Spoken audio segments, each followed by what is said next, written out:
It's Series 14 of our MediaCast. Stay tuned for the last 10 minutes where we overview our current, future and past series. This one is on Euro 2024 qualifying.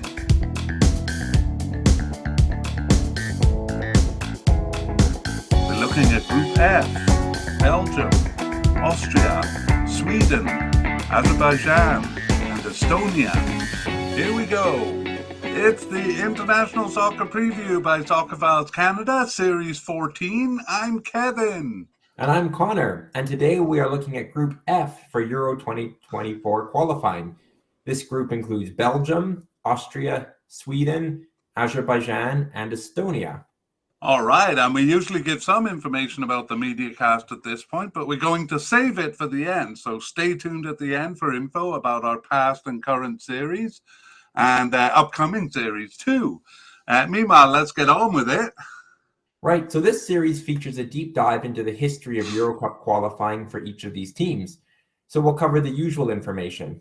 Yeah, let's look at the three sections we'll cover in this MediaCast. So part one, we're going to introduce the teams in the group.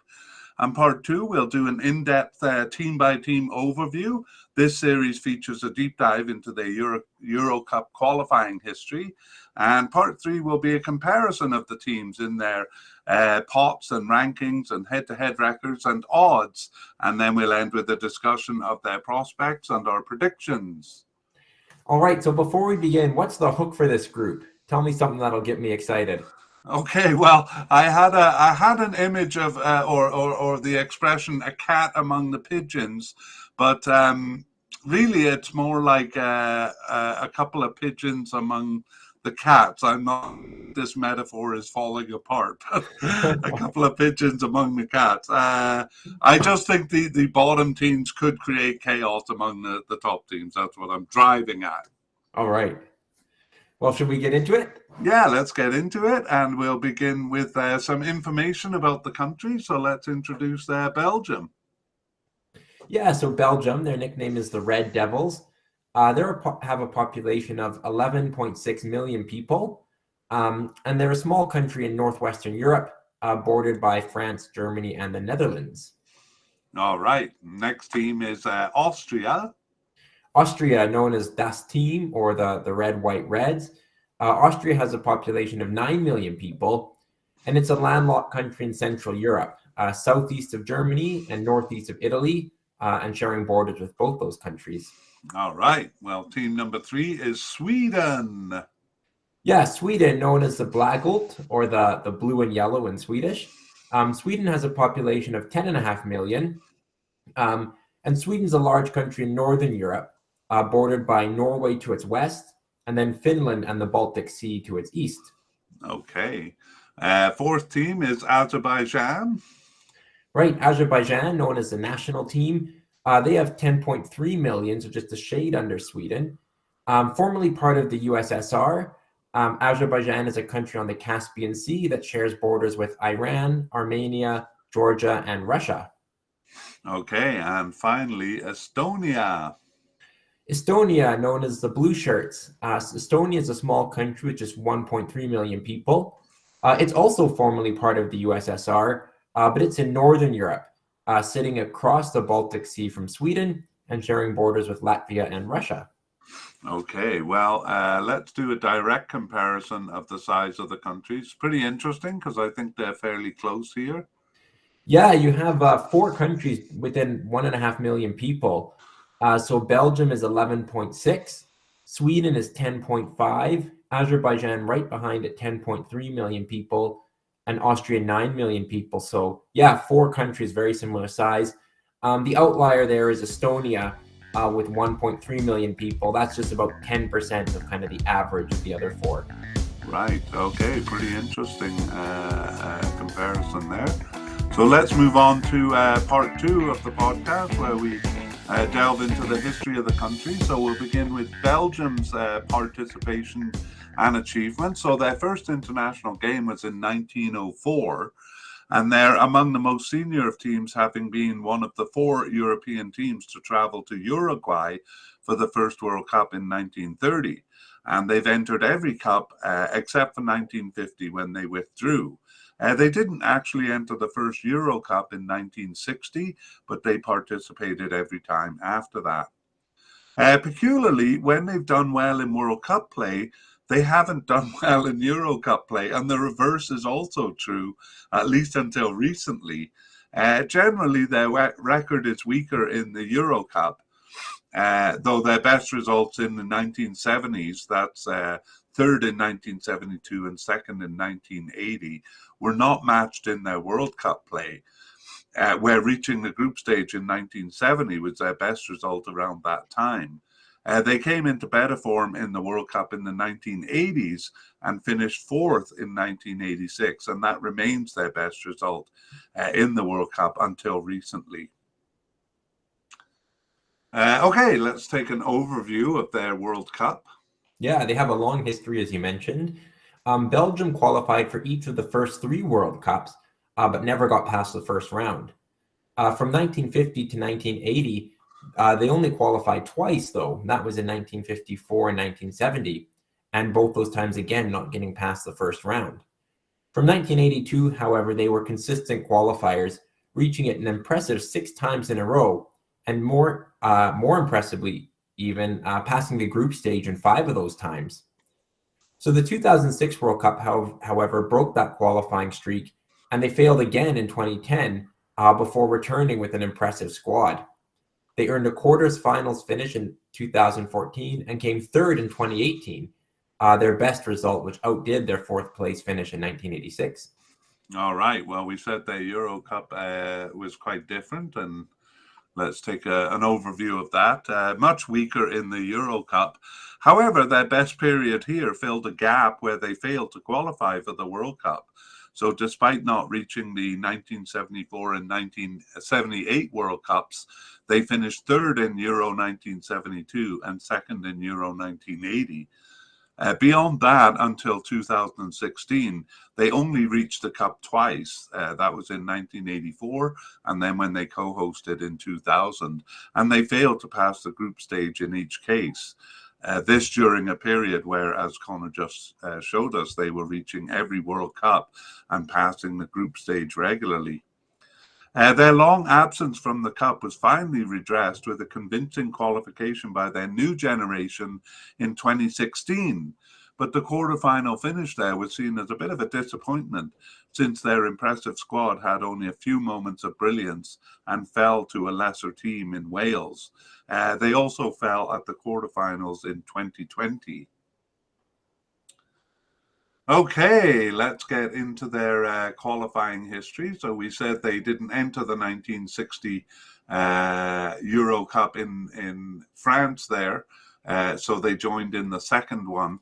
And do you want to take it away there? Yeah, so they joined in 1964. They were quickly out in the first knockout round of 3, losing both legs to Yugoslavia. In 1968, switched to a group-style qualification, and they were competitive. They bested group winners France, but lost twice to Poland, nevertheless finishing in second above them, but that not enough to qualify. That's right, because there were only four teams making the Cup in these days. So 1972 started a good period that saw them reach 3 of the next 4 Cups. 1972 started with 3 home games and 3 wins. They won, right? Oh, they won their next also? Yeah, sorry, I got lost there. They won their next also, a loss in Scotland and a tie in Portugal, not preventing them from finishing first. So since the tournament, as I said, only allowed 4 teams, a further playoff round was necessary, and they bested Italy to reach the Cup, where despite hosting, they finished only third of 4. In 1976, they were bested by East Germany, but still managed to finish first. But this time they lost in the subsequent playoff. Netherlands, who were at the peak of their form in 1976, beat them 5-0 in the first round, or in the first leg, and also beat them at home in the second leg. So they didn't reach that Cup.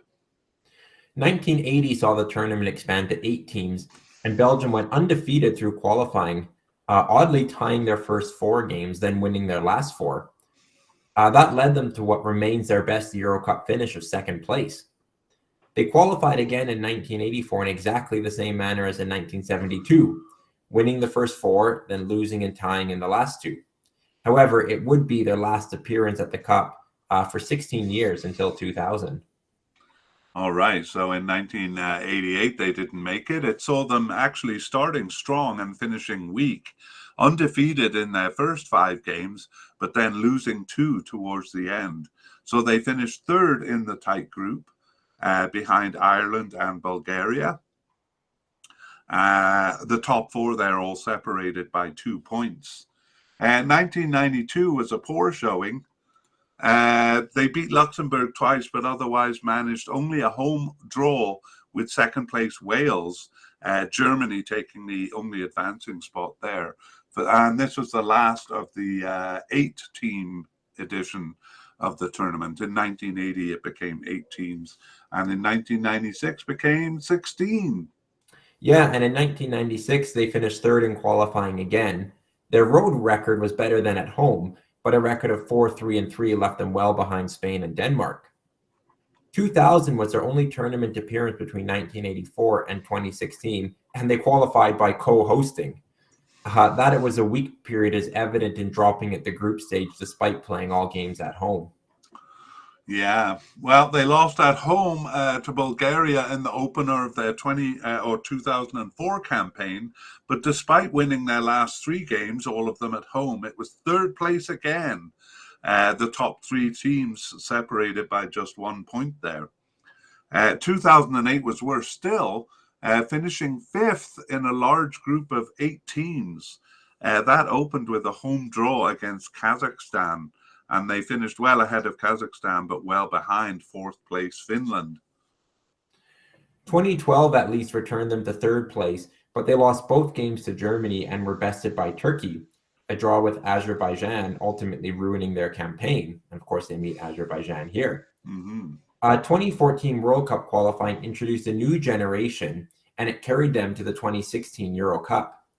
Though bested by the troublesome Wales, they otherwise only suffered a draw in Bosnia-Herzegovina, and that consistency saw them to a 1st place finish. Okay, so we're in the golden generation, and that takes us to the most recent cup, Euro 2020. So we'll take a closer look at that one. Yeah, I just want to comment on Belgium's recent generation. Those who have followed soccer for the last 10 years would think of Belgium as kind of a world power, but from the history we just did, that's really not the case, which might be surprising to some people. Yeah, that's good to point out. A bit of a recency bias for Belgium. Yeah. Anyways, we'll look at 2020, and they had a commanding qualification over Russia, Scotland, and a couple other weaker teams, winning all games and finishing with a goals record of 40 scored and 3 against. Wow. In the tournament, they won all games over Russia, Denmark, and Finland to finish 1st in the group stage. They beat Portugal in the round of 16, but fell to eventual champions Italy in the quarterfinals. A disappointing end to the team that came in ranked number 1 in the world by FIFA. Yeah, well, you can see through that qualification and all the way to when they lost why there's a recency bias, hey? Yeah. All right, well, let's move on to their most recent tournament, the World Cup in 2022. So Belgium had a comfortable qualification, tying only 2nd place Wales and 3rd place Czech Republic on the road, and finishing 5 points clear, 1st in their qualifying group. However, it was a dire performance at the World Cup, even in their opening win against Canada, who dominated them. A loss to Morocco and a goalless draw with Croatia saw them finish 3rd in the group, an utterly disappointing tournament for what might be the last blast for their golden generation. Yeah, the golden generation has never really lived up. They've often been ranked 1st in the rankings, but never really quite did it at a tournament, did they? Yeah, and I think this was the last chance, not for all their players, but for some of them for sure. Yeah, we'll take a look at their players shortly here. But first, let's look at the 2022-23 Nations League. They were in League A there. Yeah, they were in League A. They opened with a 4-1 home loss to Netherlands and followed that up with a 6-1 win over Poland. They tied Wales after that. Wales, a team that they meet a lot and often gives them trouble. Yeah. It was 2 more wins after that, but they lost their final game 1-0 away to Netherlands. So Netherlands taking 6 points off them. And so Belgium finished behind Netherlands in second place. Yeah, that's a pretty inconsistent performance, eh? 4-1 loss in their opener at home, and then a 6-1 win in the second game. Yeah, a bit inconsistent, and although they were playing some good teams, maybe showed a couple, chinks in the armor heading into that World Cup. Yeah, well, they'll be happy not to meet Wales or Belgium or Netherlands here, I should say. And we'll finish with a look at their players. So, as Connor alluded to, the big question is whether their golden generation is at an end. Certainly, some players are aged out. Simon Mignolet and Toby Alderweireld and Eden Hazard all announcing retirement. Several others, well into their 30s, didn't play in the opening games of 2024 qualification here, and they may be added to the list of retirements. Only Jan Vertonghen, Kevin De Bruyne, and Thomas Meunier, they're aged 35 and 31 respectively. Only those players played in the opening set last March. So Yannick Carrasco of Atletico Madrid and Romelu Lukaku of Inter Milan are 29 years old. So some of the old guard do seem to have a tournament or so left in them. The following generation does have some talent, to be sure, but they're not affiliated with the top teams that the golden generation was. Any comments on their players yourself, Connor? No, I think you summed it up well. I think it would have been interesting to see that Belgium team at their very best in a tournament. And I think a lot of neutrals kind of hoped for it, but we never quite saw it. Often tournaments, even if they started strong, kind of fizzled out in unexpected manners. So, disappointing for sure. Yeah, and a big fizzling in the last World Cup. So it'll be interesting to see where they go from here. Meanwhile, we move on to Austria. So we'll begin with an overview of their participation and achievements. Their first international game was in 1902, so a little bit before Belgium there. And they didn't participate in the first World Cup, but they were there for the second one. And in 1938, they were kind of tragically absorbed into the Nazi Germany team. A couple of interesting stories there that I think we covered when we talked about them in terms of World Cup play last time. But anyway, we won't do it again here. They returned as an independent nation, but they did withdraw in both 1950 and 1962, and they've participated consistently since. And they've never failed to participate in the Euro Cup from its beginning in 1960. So Austria has a proud history in the World Cup, reaching the semi-final twice in the early years. That's 1934 and 1954, and reaching the quarterfinals twice around 1980.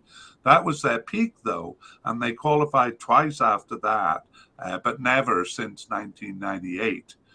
Euro Cup play didn't reflect that peak around 1980, but instead has its own peak, even if it's a lesser one, in recent times, because they've reached 3 of the last 4 Cups, and they also passed the group stage in 2020. All right, let's take a bit of a closer look at their World Cup, Connor. Yeah, the 1934 World Cup saw them finish in 4th place, and in 1938, their talent was such that their best players were drafted by the Nazis to play for Germany. Participation was inconsistent after the war, but they did earn their best result, which was 3rd place in 1954. Their fortune sank after that. They reached another peak with 2 quarterfinal finishes in 1978 and 1982. They would never pass the group stage after that, and from 1998, did not even reach the Cup, sinking as low as 4th place finishes in their qualifying groups in 1994 and again in 2018. All right, let's do an overview of the Euro Cup before the deep dive. So the Euro Cup began at a time when they had become weak in World Cup play. Nevertheless, their peak of reaching 2 quarterfinals in the 1978 and 1982 World Cups only registers as a good qualification campaign in 1980 Euro Cup. And even that still wasn't good enough to reach the Cup. After that, they finished in the bottom half of qualifying tables until reaching their first Euro Cup in 2008. Even then, they qualified by dint of hosting and suffered their worst qualification result in 2012. However, it wasn't the expansion of the Cup in 2016 that saw their qualifications in 2016 and 2020, but an improvement in form, although that hasn't transferred over to World Cup play. Okay, let's dive into Euro Cup qualifying history. Take it away.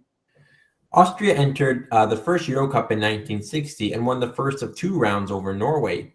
However, they lost both legs of the second round to France, and it was as close really as they would come until 1972.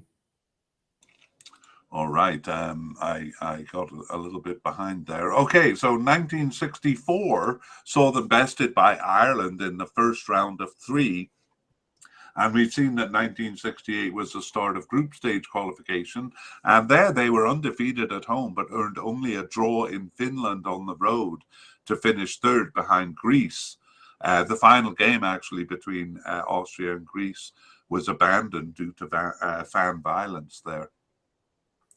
Austria lost their first 2 games in 1972, but won the next 3 to finish 2nd behind Italy, but it wasn't an advancing position. The good form continued into 1976, where they won their first 2 games, but away losses towards the end had them finishing behind both Wales and Hungary. Yeah, 1980 was the closest they would come to the Cup until recent times, though it was only a dull reflection of their excellent form in the surrounding World Cup campaigns. A competitive campaign here saw them tie Belgium twice, but finished second, just a point behind them, though they did finish ahead of Portugal and Scotland there. But second in the 5-team group did not earn them entry into the tournament, despite its expansion to 8 teams that year. 1984 saw them win 3 games in succession at home, followed up with the draw against West Germany. However, they lost their last 3 games all on the road and finished 3rd. It was 3rd again in 1988, where, apart from beating Albania twice, they otherwise managed only a home draw with Romania. All right, 1992 was their weakest campaign, started with a loss in the Faroe Islands. They did beat them at home, but otherwise they only tied Northern Ireland, finishing well behind them in 4th, and embarrassingly tied on points with 5th place Faroe Islands. But they bounced back in 1996 for a competitive campaign, though they unfortunately finished 4th, although that was just 1 point behind 2nd place Ireland, who advanced in the newly expanded tournament. 2000 was even more heartbreaking. A home loss to Israel in their opener ended up costing them as they finished tied on points, only to see Israel advance while they lingered in 3rd. 2004 was 3rd also, but fully 10 points behind 2nd place Netherlands. A loss in Moldova was a shameful result there. Right, but in 2008 they finally qualified, only on the basis of being co-host there, and in 2012 they failed, finishing 4th in a tough group behind Germany, Turkey, and Belgium. The Cup expanded to 24 teams in 2016, but they would have qualified for the 4-team edition with their performance. Tying their opener at home to Sweden, they went on to win all other games to finish 1st, 8 points clear of Russia. That's very impressive. Yeah, really, what a campaign. Okay, well, we'll see if they were able to keep that up in Euro 2020. That's their most recent campaign, so we'll go through it a bit more carefully. So Austria finished 2nd in qualifying, well behind Poland, who bested them. They lost away to bottom place finishers Israel and Latvia, but twice beat Macedonia in 3rd and Slovenia in 4th. In the tournament, they beat North Macedonia and top seed Ukraine, but lost to Netherlands to finish second in the group stage. They battled admirably with eventual champions Italy, but lost in extra time, 2-1 actually in the round of 16. Yeah, that was a good game. Do you remember that one? I do. I didn't have high hopes for Austria. I thought they'd kind of be brushed aside, but they played incredibly well, very resilient. But yeah, couldn't manage it in an exciting extra time. Yeah, yeah, it's all 3 goals coming in extra time now. That was a good one. Okay, let's take a look at their most recent campaign, the 2022 World Cup. Yeah, so Israel lost both to Denmark, were bested by Scotland, and then traded home wins with Israel to finish behind them all, fourth of 6 in the group stage, a poor result for the Pot 2 team. Nevertheless, they advanced to the regional playoffs due to their results in the 2020-2021 Nations League. However, they lost to Wales at the first hurdle in the semi-final leg. Wales popping up as troublemakers again there. Yeah. All right, and we'll finish with a look at the 2022-23 UEFA Nations League. They were in League A there. Yeah, the highest league. They were in a group with Croatia, Denmark, and France, and that actually started with a stunning 3-0 win away in Croatia. Wow. But they would only pick up one other point. That was a draw with France at home. So they finished last in the group and have been relegated to League B. Wow, that's a big start. Not many teams win in Croatia. No. Okay, well, we'll finish with a look at their players. So their biggest names, David Alaba, Marko Arnautovic, and Stefan Lehner, have all reached their 30s, but probably have a campaign or two left in them. 29-year-old Marcel Sabitzer, currently showing some good form with Manchester United, can be added to that group. The rest of the team is fairly unremarkable, though. They play for respectable clubs, mostly in Germany, with only a few playing for their top domestic teams, Red Bull Salzburg and Austria Vienna. They do have enough youth coming into the team, but here too, there's nothing really outstanding. All right, and we move on to our third team, Sweden, surprisingly a top 3 team here. And we'll see why a bit later. But their first international game was 1908, and they're a more senior team than many would guess. They missed only the first World Cup in 1930 and the first Euro Cup in 1960, and they've never failed to participate otherwise. Actually, they hosted an early World Cup in 1958, and that was their best result in the World Cup, second place there. And they also reached the semi-finals of the 1992 Euro Cup, so that's their best result there. Yeah, and they hosted in that one as well. Oh, yes, okay. Right, let's go to a World Cup overview then. So Sweden have done well in World Cup history, particularly in the early years, where they reached the semi-finals in 3 of the first 5 cups and came second in 1958 when they hosted. So a proud early history. Third place in 1994 was by far their best result since.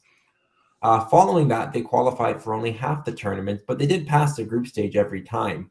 A quarter-final finish in 2018, their best result since the turn of the century. All right. Well, let's take an overview of the Euro Cup. So the Euro Cup is actually more grim than the World Cup. They entered from the second cup in 1964, but didn't succeed in qualifying until 1992, and only then as host. However, they did reach the semi-final in 1992, their best result in the Euro tournament. They didn't qualify in 1996, but from 2000, which was an odd campaign that we'll detail below, they have qualified consistently, though they only made it past the group stage in 2004. Their 3 group stage exits since that time were unremarkable, but they did once again pass the group stage in 2020. Yeah. Yeah, all right, let's move on to their Euro Cup qualifying history. And do you want to take it away there? Yeah, so as you mentioned, Sweden did not enter the first Euro Cup in 1960. In the second edition, they bested Norway, then Yugoslavia in the first 2 of 3 knockout rounds. However, they were themselves bested by USSR in the third. And that was as close as they would come to the Cup until 1984. Yes, 1968 introduced the group qualifications, and Sweden finished third in each of their next 4 campaigns. So in 1968, they bested Portugal over the first 2 games, but lost twice to group winners Bulgaria and finished behind them both. And then they went undefeated in their first 4 games of the 1972 campaign, but lost the last 2 games away in Austria and Italy to finish behind them both. 1976 saw them lose their first 2 games at home to Yugoslavia and Northern Ireland, ultimately finishing third behind them. The last of their third place finishes in 1980 was the weakest, and it actually ended with a draw in Luxembourg. Ooh, ouch, that's never good. Okay, those 4 third place finishes incongruously took place during successful qualifications for 3 World Cups in a row in the 1970s. Conversely, while they failed to reach the World Cup in the 1980s, Euro Cup performances showed a marked improvement. So such was the case in 1984, despite a poor start. With only a draw over their first 2 games, they won all others except for a home loss to group winner Romania.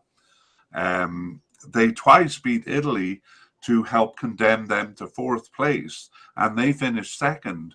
But even though the Cup had expanded to 8 teams by this point, it was only Romania in first place who advanced. 1988 saw them undefeated in the first 6 games and winning all at home, but it fell apart at the end with losses to Portugal and group winners Italy, again finishing second and not advancing. Okay, and do you want to continue? Yes, on to 1992. That was their first Euro Cup qualification, but they reached it by dint of hosting, which takes our story to 1996 when the tournament expanded to 16 teams. This time, second place was an advancing position, but a poor performance had Sweden finishing third behind Switzerland and Turkey, though this would be the last time they failed to qualify. Yes, they rebounded in 2000 with an excellent campaign. A tie in England was their only dropped point, and they finished ahead of England and Poland in first, just as they had in their 1990 World Cup campaign. And 2000 saw them grouped with the surprising Latvia, who bested them. However, consistency saw them through in first place ahead of Latvia, as they otherwise suffered only 1 draw. Yeah, and just to clarify, that was in 2004. Yeah, okay. 2008 was a competitive campaign in a large 7-team group. Despite being bested by Northern Ireland, they finished ahead of them in second to advance directly. They qualified similarly in 2012 in second place behind Netherlands this time. Right, and 2016 started with 2 draws to Russia and Austria, who they meet here. Later in the campaign, they lost to both of those countries in back-to-back games, and so finished in third behind them. In the newly expanded tournament, though, third place advanced them to their first Euro Cup playoff. They had never been in a playoff before, and they won that by besting Denmark. Ooh, old rivals. Yeah. It's funny, though, that they hadn't been in a playoff in all of their history, Euro Cup history, until 2016. Yeah, that is quirky as kind of a second-tier team. Second Yeah, place often being a playoff spot. yeah, especially given that. All right, well, let's take a closer look at the Euro Cup in 2020, their most recent Euro tournament. Sweden were bested by Spain, finishing behind them, but they finished second in the qualifying group, including ahead of Norway, who they tied twice. They won all their games against Romania, Faroe Islands, and Malta, so they qualified automatically. In Euro 2020, they opened with a draw against Spain and then beat Slovakia. They looked to finish with a tie against second seed Poland in the third game, but an injury time goal gave them the win and a first place finish in the group stage. Impressive for the third seeded team. It also paired them with the beatable Ukraine in the round of 16. But just as the matter was going to penalties, Ukraine scored an injury time of extra time to knock them out. So a heartbreaking exit at the last Euros. Yeah, definitely. Okay, let us move on to the 2022 World Cup and see how they fared there. Sweden won all games at home, even over group winner Spain, who they seem to meet with kind of, I wouldn't say alarming frequency. Yeah, But really. Yeah, we'll look at that in the head-to-head, actually. Yeah, but Sweden were poor on the road, losing 3 of 4, even to Greece and Georgia, and that dropped them to second in the qualifying group. They beat the Czech Republic in extra time of the regional playoff semifinal, but they fell to Poland in the regional playoff final. That was the last stage before the World Cup, so they didn't make it to Qatar. Yeah, didn't make it. Okay, well, we'll finish with the 2022 UEFA Nations League results, and they were in Group B there. Yeah, a bit of parallel to Austria, actually. They opened impressively with a win on the road, a 2-0 win over Slovenia, but then just picked up one more point. That was in the home fixture against Slovenia, losing both to Norway and Serbia. So Sweden actually finished bottom of League B and have been relegated to League C for the next edition. So that's quite a surprise, you'd think, for Sweden to find themselves there. Really, really humiliating result there. And actually, that's what put them in pot 3 here. But as you said earlier, they really are a second-tier team. Yeah, well, it kind of has repercussions, that poor performance in the Nations League. And Yeah, they may feel that. we'll have to see how they recover from that, but I'm sure they'll be anxious to get out of League C. Okay, well, we'll finish with a look at their players. And Zlatan Ibrahimovic, at 41 years old, is still playing for AC Milan and for the national team.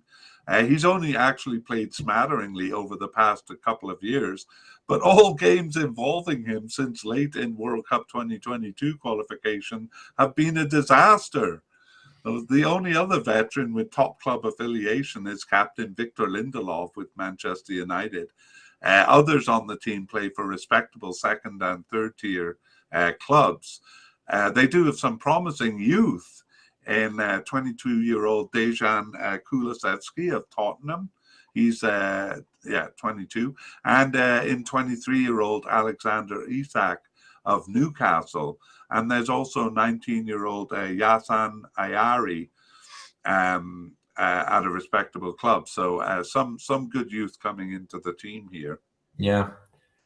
Well, you talked about Ibrahimovic, but you kind of have long kind of mentioned or brought up this unusual record he has with Sweden. I'm not sure if you want to talk about it here or not, just briefly.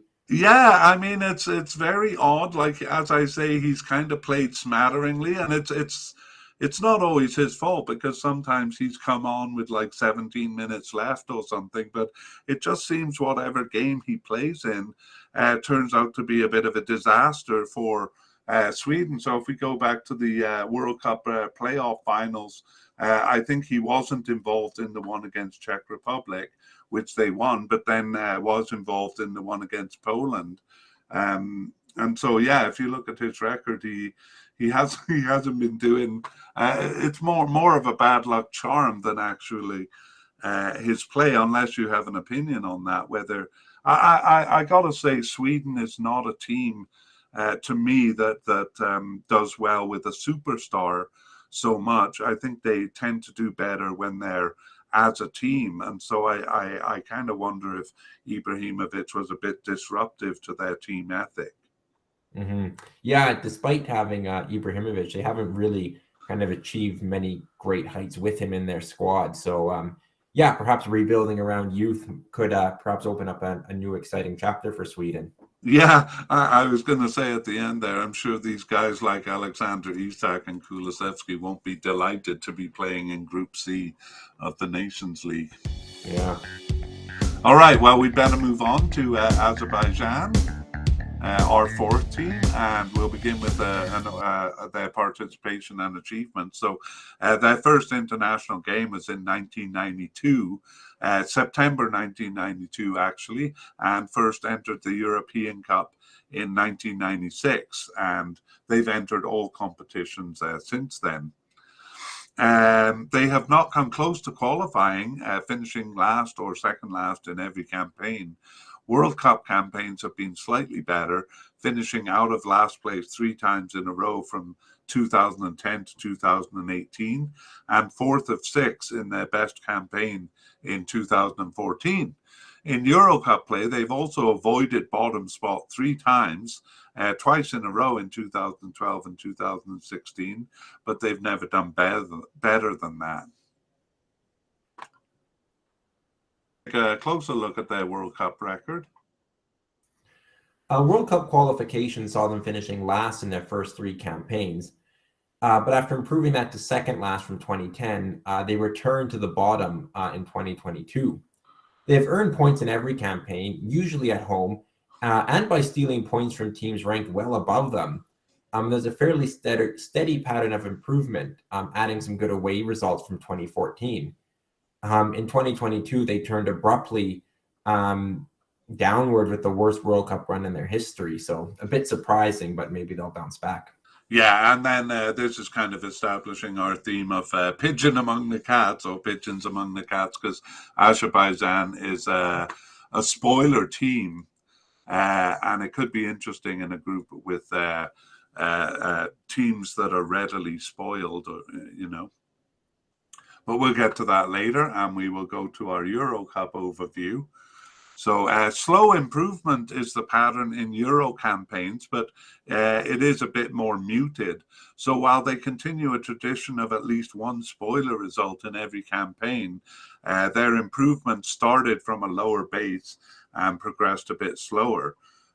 So a jump in their form in 2012 matches the trajectory of their World Cup play, but so unfortunately does a poor showing in their most recent campaign.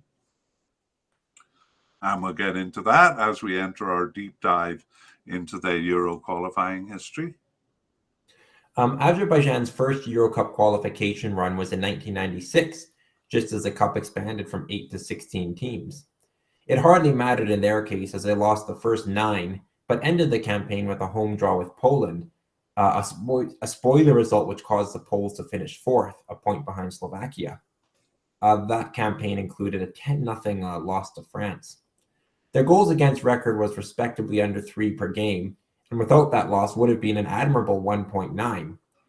This, their first entry into competition, established a reputation of at least 1 spoiler result in their campaigns. Yeah, 2000 saw them exchanging home wins with Liechtenstein, but they finished ahead of them. A tie against Portugal towards the end spoiled Portugal's first place finish as they ended a point behind Romania, although both Romania and Portugal advanced there. Liechtenstein also earned a point on a spoiler result, but Azerbaijan finished ahead based on a much better goal difference. So they had allowed 2.6 goals per game, a record ironically made worse by their biggest loss, which was a 7-0 thrashing by Portugal in the first leg between them. 2014 saw them victimize Serbia and Montenegro by besting them. Hang on, that's 2004. Thank you. Yeah. These were the only results for Azerbaijan, but it once again spoiled the campaign, and more seriously this time. Serbia and Montenegro finished 3rd, a point behind Wales, and would have advanced but for those dropped points. 2008, though, was less impressive. 2 draws with Kazakhstan and a tie with Finland was all they earned over 12 games in their massive 8-team group. A goals against average of 2.3 was their best yet. Yes. In 2012, they exchanged home wins with Kazakhstan and finished ahead of them thanks to a home win over second place Turkey and a home draw with third place Belgium. So it was another serious spoiler result because it cost Belgium an advancing spot. In 2016, they bested Malta to finish above them. A tie in Norway was only their second point earned away from home. Wow, really in their history. It arguably spoiled Norway's campaign as they finished a point behind Croatia, but Azerbaijan had also tied Croatia in the following game, so the damage to each team was equal. And I guess we'll move on to Euro 2020. Yeah. Okay. So Azerbaijan managed only a single point in qualifying, but it was a big one, a home tie to group winner Croatia. However, it was otherwise a poor campaign, losing all their matches to Wales, Slovakia, and Hungary, and finishing last by far, though I guess that was a difficult group for them. Yeah, it was, with Hungary kind of coming into better form and Wales in pretty good form too. Yeah, but kind of interesting though, like a lot of their spoiler results are against pretty good teams. Absolutely, yeah. And for Azerbaijan, it was their worst points tally since their first campaign in 1996. But in fairness, there was no really weak team in this group for them to take points off. That is true, but let's take a look at World Cup 2020 because there was kind of a weaker team there. So here, their only point was a tie in Ireland, and they even lost both games to Luxembourg. Wow. Yeah. To finish last of 5 in their qualifying group. Yeah, so a little kind of hard to put a finger on Azerbaijan. Kind of a good spoiler team, but haven't really shown that as much in the last 2 campaigns, which were quite poor. But let's see if they did any better in the UEFA Nations League. In 2023, they were in, 2022-23, they were in League C. This is where Sweden's going to be. Yeah, they could meet Azerbaijan because Azerbaijan remained in League C.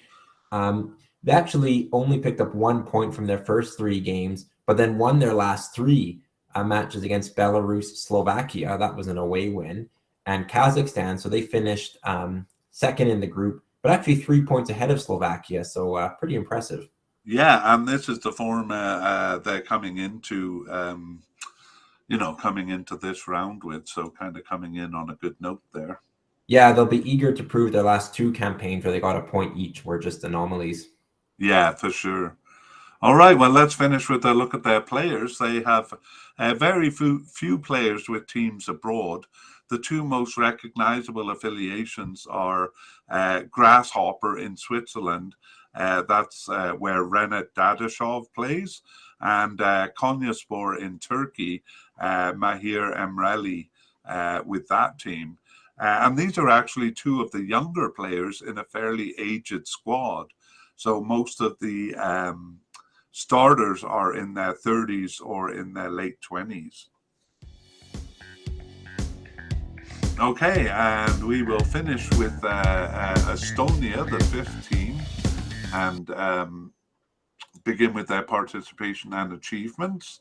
So their first international game was in 1920, and surprisingly, in tournaments, they are also a senior team, having entered qualification for the 1934 and 1938 World Cups. Did you know that? No, I'm very surprised by that. Yeah, it was only later that they became part of the USSR, but then came back into existence in the 1990s. So they're one of the 3 Baltic teams, which include Latvia and Lithuania. Estonia hasn't qualified for any cups and usually finish in the bottom half of the table, though rarely at the very bottom. Only once in their World Cup record did they do so. That was on their return to competition in 1994, and twice in Euro Cup action. Again, that was their first entry in 1996 and recently in 2020. So like Azerbaijan, kind of poor form in recent competition. Anyway, twice they have finished in the top half of the table. Both of those were in Euro Cup qualification runs.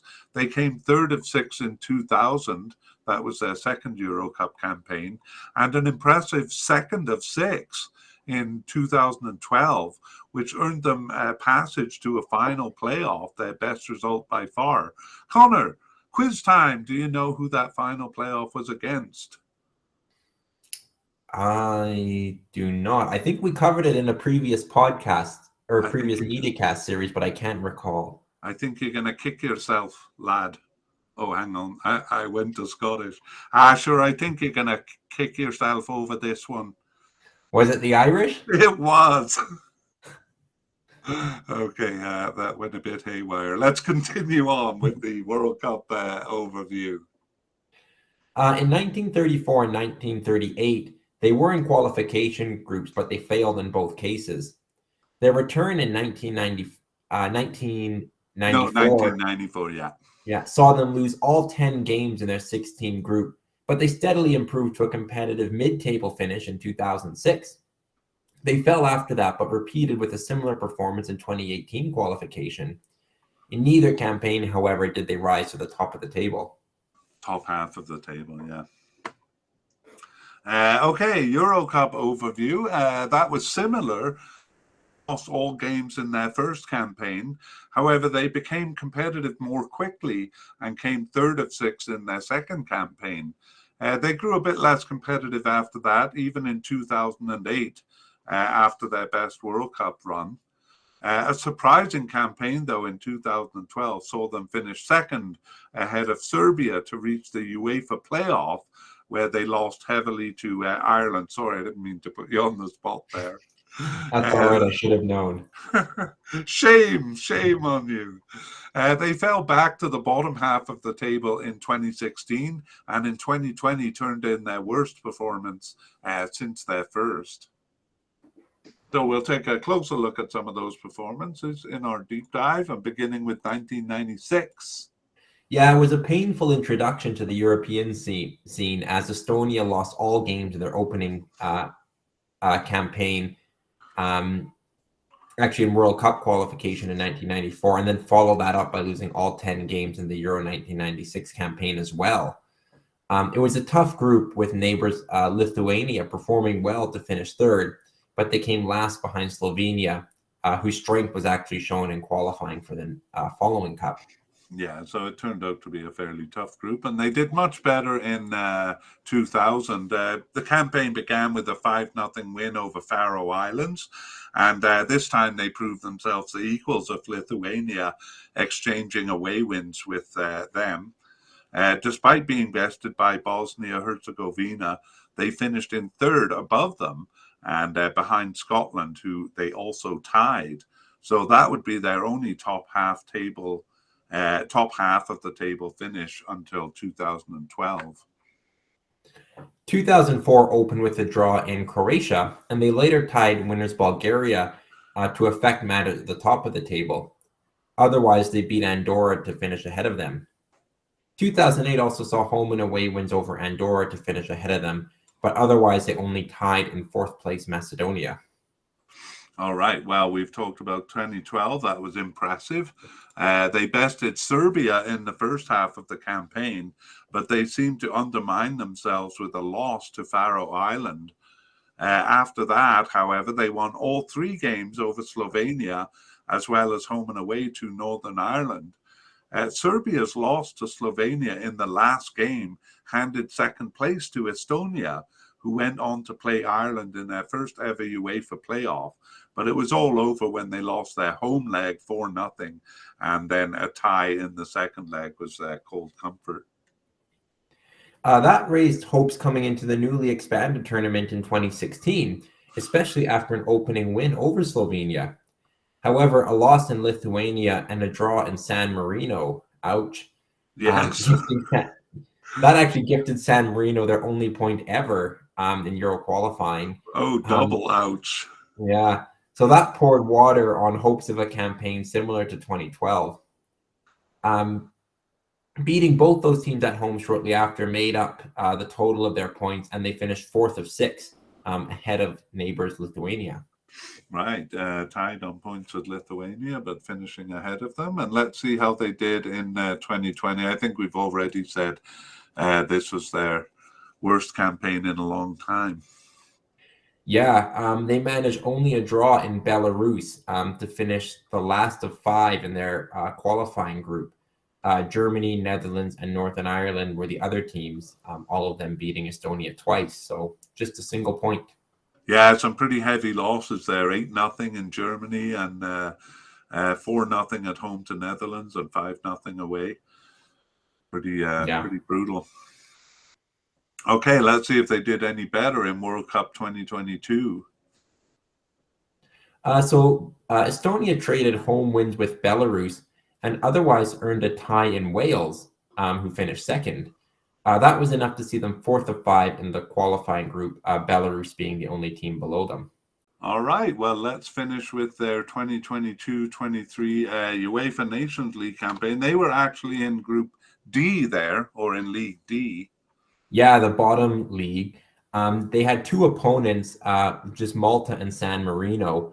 And although Estonia won all 4 of their games, it really wasn't as impressive as you'd think. They required late goals in both of their games against Malta, home and away, to beat them 2-1 in each case. And then, they overcame the feeble San Marino to finish first.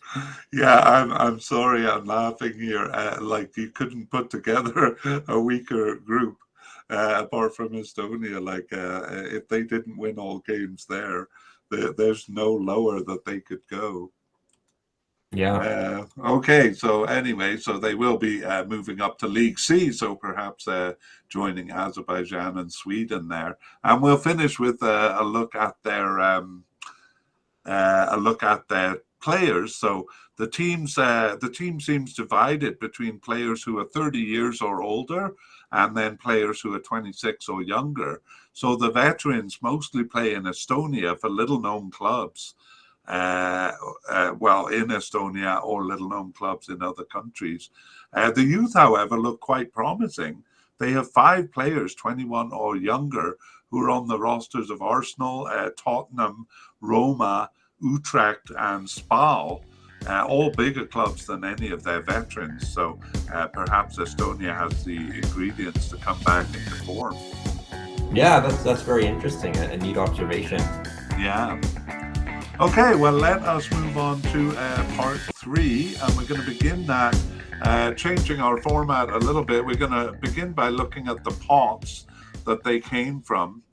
The UEFA rankings are quite different, as we'll see, from the FIFA or ELO rankings, but they were placed into pots according to the UEFA rankings here. So, do you want to take us through that? Yeah, those rankings for the pots came strictly from the most recent Nations League. Belgium are the pot 1 team. They were ranked 7th overall. Austria are the pot 2 team, but they actually had the worst record of all 12 League A teams. So they didn't perform well, but by virtue of being in League A, ended up in pot 2. Sweden, on the other hand, their poor performance put them in pot 3, and on top of that, they were second bottom in pot 3. So they were basically halfway down the list of UEFA teams, which is not where they normally find themselves. Yeah, a really big difference between second from the top pot 2 Austria and Sweden. Just a huge gap in UEFA rankings, at least. Yeah, 17 teams, or 17 teams between them, but perhaps not reflective of their actual strength. Yeah, for sure. Following that, you have Azerbaijan, who are from the middle of pot 4, and then with Estonia's dominant performance in League D, not really, they were in pot 5, and kind of from the bottom there. That's right. Okay, well done. And as we say, not really reflective of their strength. So let's see how they're ranked among or ranked by FIFA and ELO rankings. Yeah, so Belgium are 4th in the world in FIFA. That was in December 2022. And then 10th in ELO. They've dropped actually quite a bit in ELO because they, as you mentioned earlier, they were 1st in both rankings as recently as June 2021. But the poor performance in the most recent World Cup has seen them slip down a little bit. Yeah, and I like that you pointed out earlier. I mean, even as far back as, say, 2013, they were 12th in the world in FIFA and 18th in ELO. And as we saw throughout their history, they would have been, just probably a third tier team for long parts of their history. Yeah. How about Austria? Austria are 34th in both ranking systems. They've actually slipped a little bit, especially in FIFA ranking, where they were 22nd in December 2018. Their ELO ranking has stayed more consistent, sometimes up to 20, sometimes down to the 40s, but 34th kind of a long-term average. Yeah, but really a lot of volatility in their ranking, up to 10th in 2016. This is FIFA rankings, and in 2013, 76th. So that's a bit extreme. We don't like the FIFA rankings as much, but kind of similar volatility. They just really are a volatile team, going through some really weak periods and some pretty strong periods. Yeah. So Sweden, despite being the top 3 team, are actually ranked ahead of Austria in both systems. They're 23rd in FIFA and 29th in ELO. Sweden have kind of been around the 20th mark in both systems for a while. This is a rise from December 2016, when they were 41st in FIFA and 25th in ELO. Yeah, a bit all over the place too, and that kind of, this is kind of playing into my theme of the pigeons among the cats, because all of these teams, Belgium, Austria, and Sweden, have a lot of volatility. So if they're caught at a weak time here, they could really be damaged by the teams below. All right, moving on to Azerbaijan. They're 121st in FIFA and 99th in ELO. In terms of FIFA rankings, they've kind of always been around the 100th mark, though have dropped recently with their recent poor campaigns, which we touched on, typically kind of around like the 110 mark. In ELO, they've often been below 100, but have actually recently crept above that, perhaps based on their good Nations League campaign. Yeah, a bit of volatility there too. They're going to be hoping that they bring the form they showed from 2014 to 2016, in which case they could be a good spoiler team here. And then Estonia are actually ranked ahead of Azerbaijan in both systems. We'll talk a bit about that later. They're 109th in FIFA and 94th in ELO. It's a bit of a drop in FIFA, particularly where they've been in the 80s and 90s in recent years. But kind of around where they've been recently in ELO.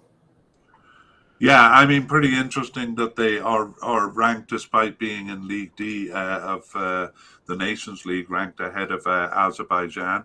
And we saw some promising players come in. So at the very least, it's going to be a good battle at the bottom between them and Azerbaijan. But I think this group promises a bit more than that, with hopefully these two teams coming back into their spoiler form. Yeah. All right, well, let's take a look at head-to-head records. And we've organized these according to the teams that have the better record generally. And then if they've never met, we've put them with the higher ranked team. So let's begin with Belgium. Yeah, Belgium have a better record against Austria, though it's only 1 win and 4. 3 draws are the other results. Yeah, they haven't met much. 2012 was the last time in Euro Cup qualifying. So they did actually tie 4-4. That was their 3rd tie in a row in history, 4-4, but haven't met recently. Belgium, Sweden. Belgium has a winning record, 4 wins and 2 losses. Yeah, I want to go way back in history here to the 1924 Olympics. The Olympics kind of preceded the FIFA World Cup. And in the 24 Olympics, Belgium lost to Sweden 8-1. It was considered one of the biggest upsets in soccer history. Wow. Moving on to Belgium versus Azerbaijan. Belgium have a winning record, though it's not perfect. 3 wins and a draw in their 4 meetings. Yeah, that last meeting was also in 2012 Euro Cup qualifying. That was where the draw took place. And then Belgium versus Estonia, it's 7 wins and a single loss in favor of Belgium. Okay, and these guys did meet recently, actually, 2022 World Cup qualification. Belgium won both games there.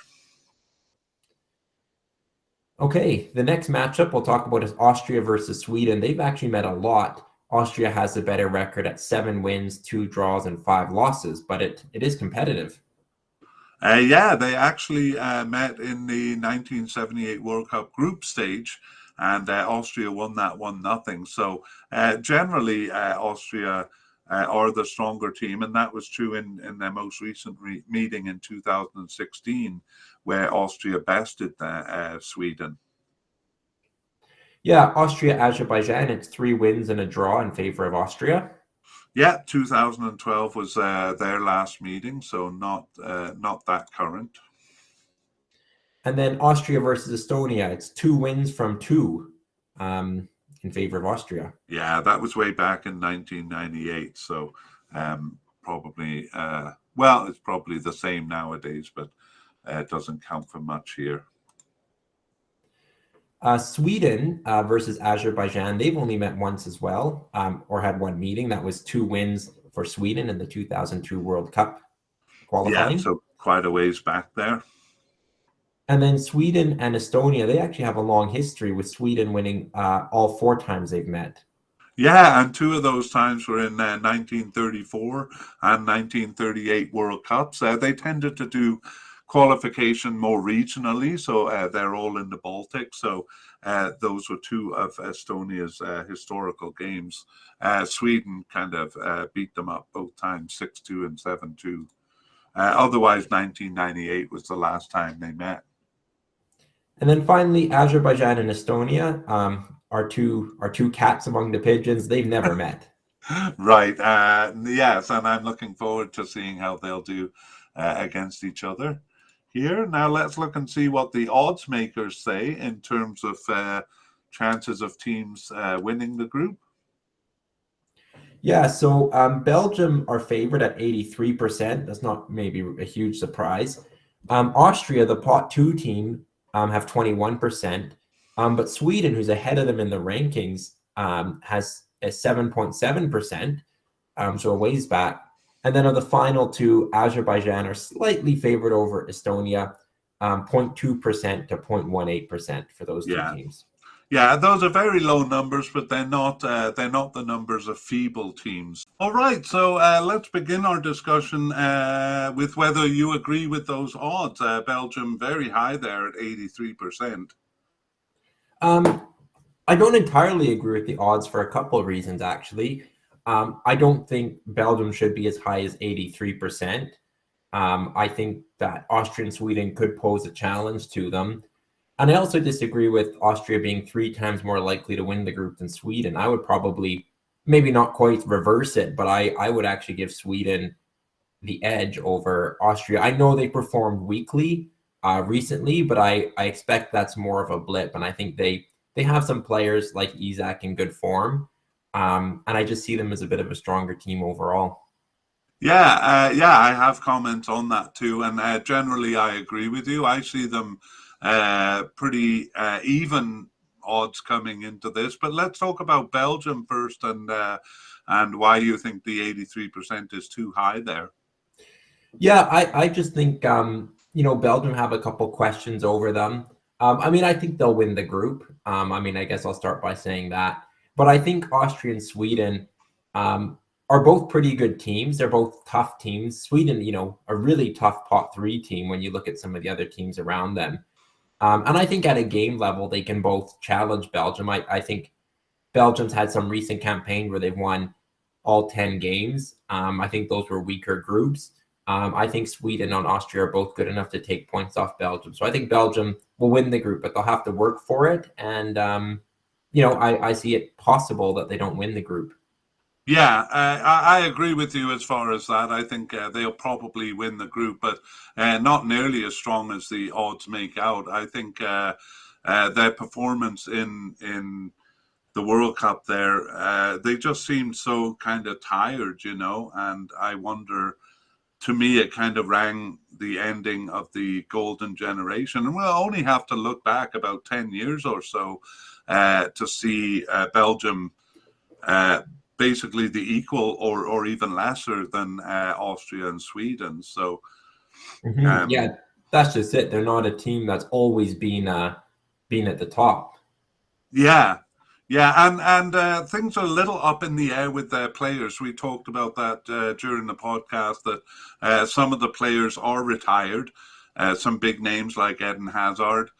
Some of the players like Kevin De Bruyne did play in the March games, but then some of them didn't, and it's a little unclear whether, just how many of that golden generation are not going to be part of this campaign or part of the upcoming tournament.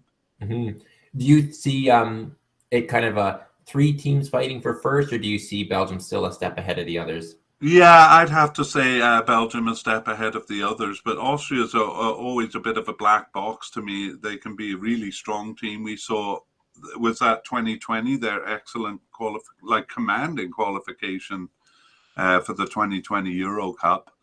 And I think 2016 was also quite strong.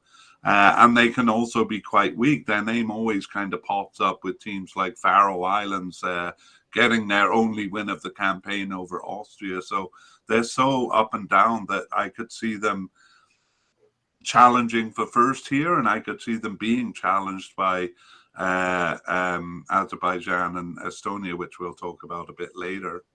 Yeah. How do you see Austria and Sweden? Yeah, as I said, I think they're even. I mean, Sweden can't remain as bad as they've looked over the last little while, down to League C here. I'm sure they'll be insulted by that and be anxious to kind of prove themselves a better team. They're a solid second-tier team, and even though they haven't done that well recently, again, you don't have to look back far to see that they reached the final rounds, like past the group stage of two tournaments fairly recently. So this is not, their pot three ranking here is really ridiculous. I think I'm like you. I'd put them at least equal to or slightly ahead of Austria. Yeah. Of course, Sweden, they were only one step away from the World Cup. They fell to the final hurdle. So I think that's more representative of true Sweden. And I think they're probably more likely to challenge Belgium. And I think that, I think they'll probably be competitive and finish ahead of Austria potentially as well. Yeah, I think if Belgium falls back to their pre-2014 form, I think historically Sweden is a stronger team than that. So, I mean, if they really fall back, if Belgium really falls back, then Sweden could even take first over them. So I see this as a really exciting group. I think that top three could end anyway, even though I do kind of pep Belgium still. And we talked about spoilers kind of at the beginning and throughout. The two spoiler teams, what do you make of them? Well, I'm kind of sad that both of them are in kind of not spoiler form in their last couple of campaigns. So I really wish they were kind of in their prime spoiler form, because that would make a really exciting group. I think Estonia actually have a better chance of kind of coming back to that spoiler form. They finished second in 2012 Euro Cup qualifying, and we saw they had a good crop of new players who, it only takes a couple of good players on these weaker teams to really improve their level. How about you? Yeah, I'm not so optimistic about the spoiling possibilities. I mean, I think, sometimes I know Azerbaijan in particular have taken points off top teams, but really Sweden, who is a pot three team, should be a pot two team. Mm-hmm. And I see that resulting in a bit of a gap between, the top three and the bottom two. I think, pretty feeble campaigns by both teams recently has taken some of the potential spoiler factor away from them. And I think these teams, it may, spoilers possible, but I think more likely they'll struggle to compete with the top three and will likely take points off each other. So I hate to kind of go against your theory here, but recent form is what's kind of changed my mind on this more than the historical record. Yeah, I gotta say, I'm always kind of hoping that these weaker teams will perform well and cause a couple of spoiler results. I think probably Austria is the most susceptible to a spoiler result. And as I said, when talking about them, I thought they, of any other team, could find themselves challenged in third place if they don't perform well, but you don't think so? No. And I do agree Austria is the most susceptible. We saw it with Faroe Islands and other teams in the past, but I don't really see it here. Yeah. Okay, well, we will see how things turned out. And we're going to look at the first set of games here. I actually don't know the results. I've been kind of keeping myself in the dark in preparation for this media cast. But Connor, I'm tired of waiting for you to commit. Tell me what's going to happen in this group. I'm going to say Belgium first, Sweden second. Of course, second is automatic qualification. Austria third, and then some distance behind Azerbaijan fourth, Estonia fifth. All right. Well, I generally agree with you. I have Belgium, Sweden, Austria. I put Estonia fourth. I think they might come back into more form than Azerbaijan. So I put Azerbaijan fifth, but I think this could vary. I'm excited about this group because I do hold out the possibility of Estonia challenging for third if one of these teams comes in with some of the poor form that they've been showing lately. I think there's an outside chance of that. Well, I'd love to see it. But why don't we get to the games? Okay, here we go. The first set of games, well, why don't you lead through it since I'm making the prediction there? Sure. So Austria versus Azerbaijan is the first game. Yeah, so Austria is a really unreliable team. So for me, a tie wouldn't shock here, but they are at home. So I think it would more likely be on the road. I am sure that Azerbaijan will get at least one spoiler result in this campaign. And as we said, Austria is the maybe a susceptible team to that. It would be a surprise here with Austria at home. So I'm going to say 2-1 Austria. It was 4-1, so a little further from the spoiler result. So a comfortable home win for Austria to start. Yes, that is a good show of consistency from Austria, and they've been good over the last two campaigns, so a good start for them. What about the next game? Next one's an intriguing game, especially based on our predictions. Sweden at home to Belgium. And you already knew the result, right? That's correct. Okay. Well, I'm going to say, again, Sweden was a bit humiliated being relegated to League C. I think they will be anxious to put their best foot forward here. And Belgium was so poor in the World Cup that I'm really curious how they're going to recover. I think I'm going to say 1-1 here. That's what I would have said. But in fact, it was a 3-0 Belgium win. Oh, my goodness. Romelu Lukaku getting a hat trick. So that's a statement in what I think was their toughest game of the campaign. Yeah, and maybe they're anxious to show that they are better than they looked in the World Cup too. Okay, well, Sweden still struggling. That's a heavy loss. Yeah.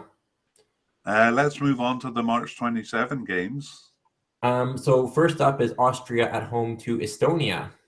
Yeah, well, I might have, again, kind of predicted the possibility of an upset here, but given how Austria performed in the first one, I'm going to say 2-0 Austria, with a very slight possibility of Estonia surprising. Well, there was a very slight possibility of that surprise.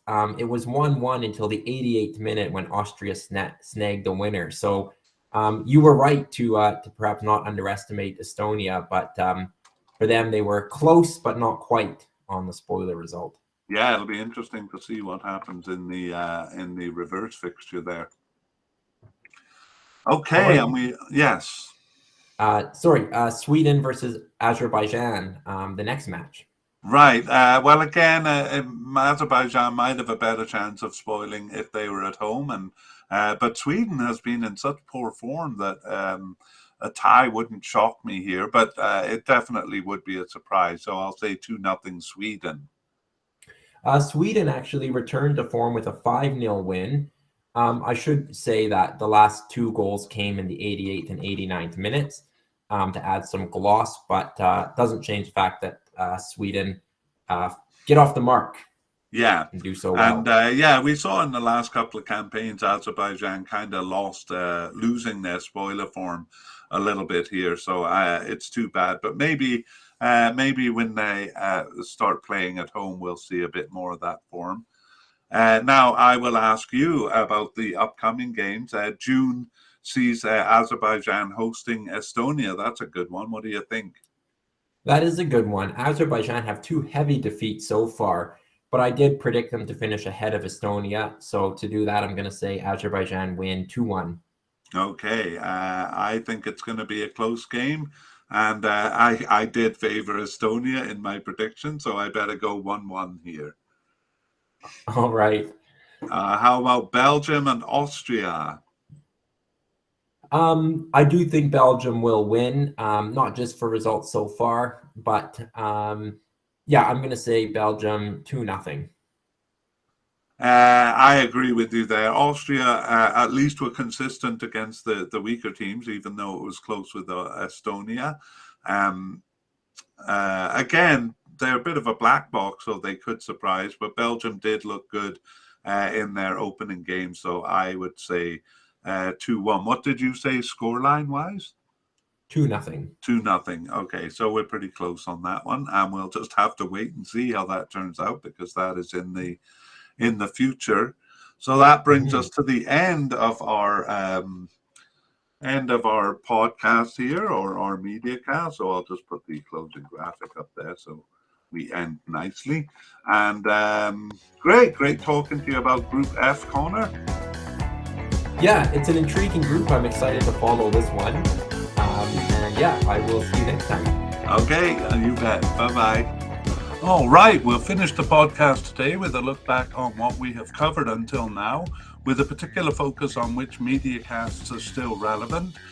Following that, prior to that, we're going to look at what is upcoming over the rest of the year, because I think that may be of more interest.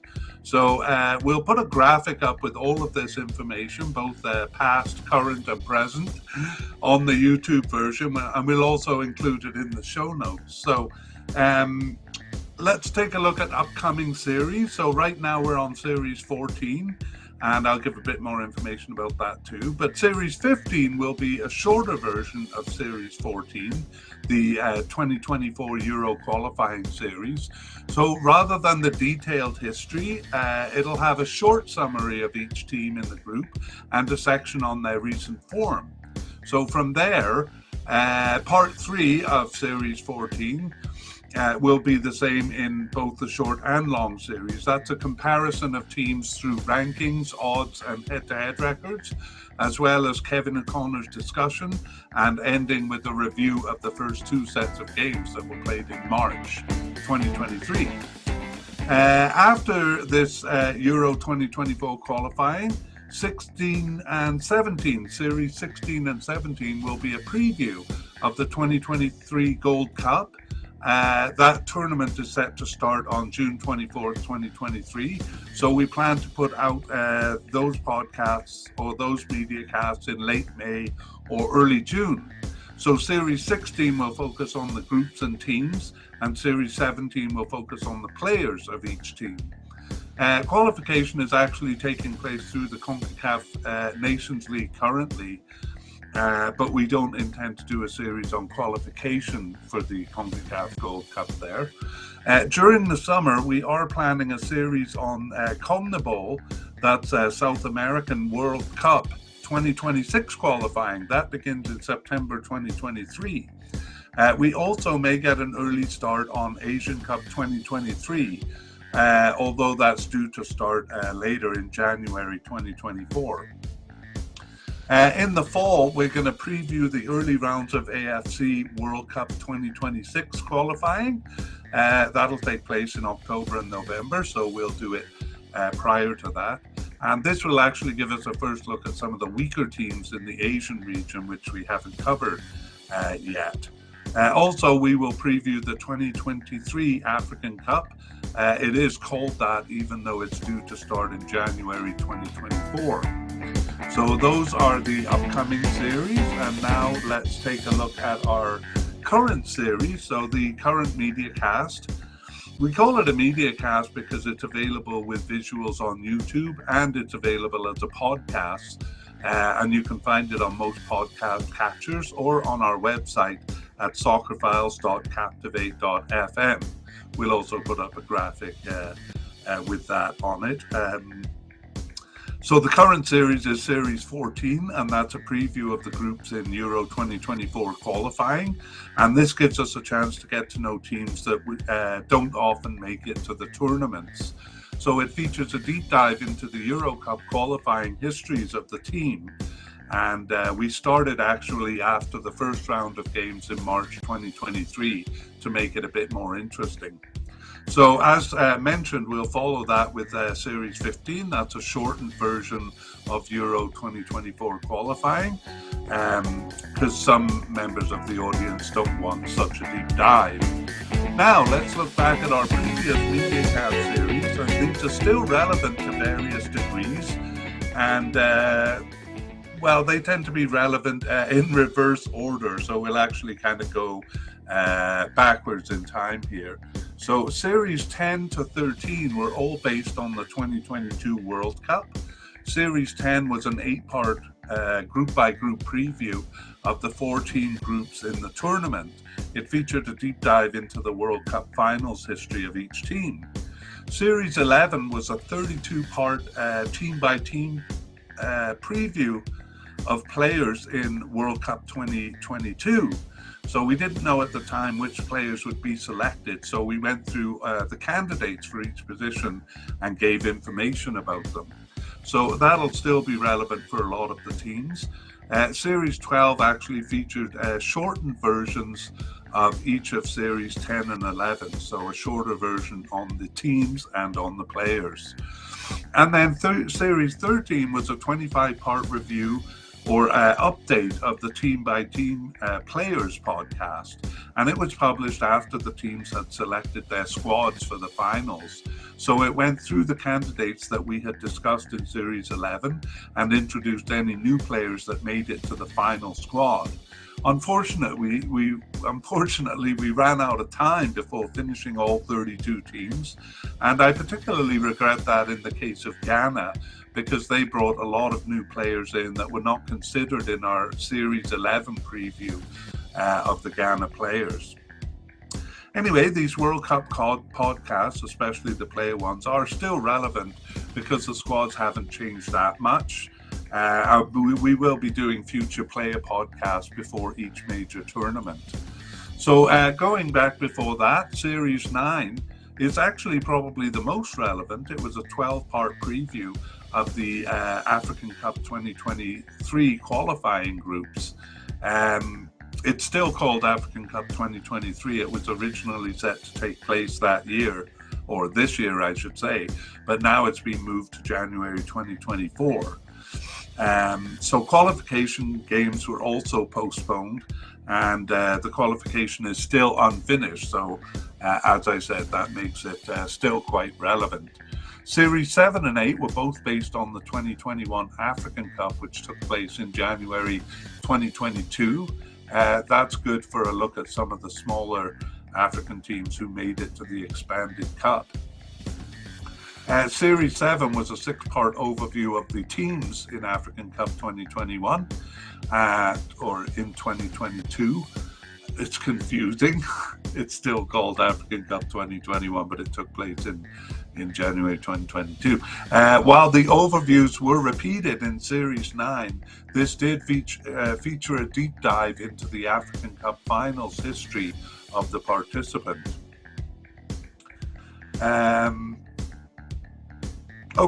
Series 8 was a 24-part team-by-team preview of the players for the African Cup. For the African teams that made the 2022 World Cup, the player podcasts will be updated, but for the smaller teams, they won't be. So for many teams, it remains the most relevant. And it has soccer information that doesn't seem to exist in other media accounts as far as I know. Okay, and moving back before that, Series 4 and 6 focused on the CONCACAF regions, specifically the 18 final round of qualifying for the 2022 World Cup. Series 4 was an 8-part look at each team and their players in the final round, and it featured a deep dive into each team's World Cup qualification history. It also had a team-by-team preview of the players in CONCACAF there. It really should have been a separate series number, to be honest, but nevertheless, the current players on the squad were examined for each of the 8 teams. Series 6 was a mid-round update of that CONCACAF 2022 World Cup qualifying campaign. So Series 4 and 6 kind of go together. Okay, Series 5, that's in between the two CONCACAF series, was a preview of the Asian World Cup qualifying final round.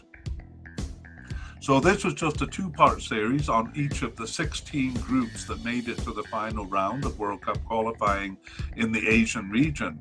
So this remains relevant for all Asian teams that didn't reach the World Cup, but for Iran, Japan, South Korea, and Saudi Arabia, Series 10 in their World Cup introduction is more current. Series 3 was a 4-part preview for the groups for Gold Cup 2021 in the CONCACAF region, and this remains relevant for some of the smaller teams in the tournament, but again, those who participated in the World Cup were updated after that. Series 2 was a 2-part preview of the groups for Copa America 2021 in the South American region. So that again remains relevant for the smaller teams in the region, but the teams that made the World Cup were updated in Series 10. And our first series was a preview of the 2020 Euro Cup played in 2021. Again, teams that reached the 2022 World Cup were updated there. And it did feature a deep dive into Euro Cup finals history. So again, for the smaller teams that we haven't covered since, it remains relevant. Okay, I think that brings us to the end. So keep your eye out for the graphics on the show notes or on the YouTube. And I hope you join us for the upcoming series and even go back and review some of the old series until we update them again. Bye-bye.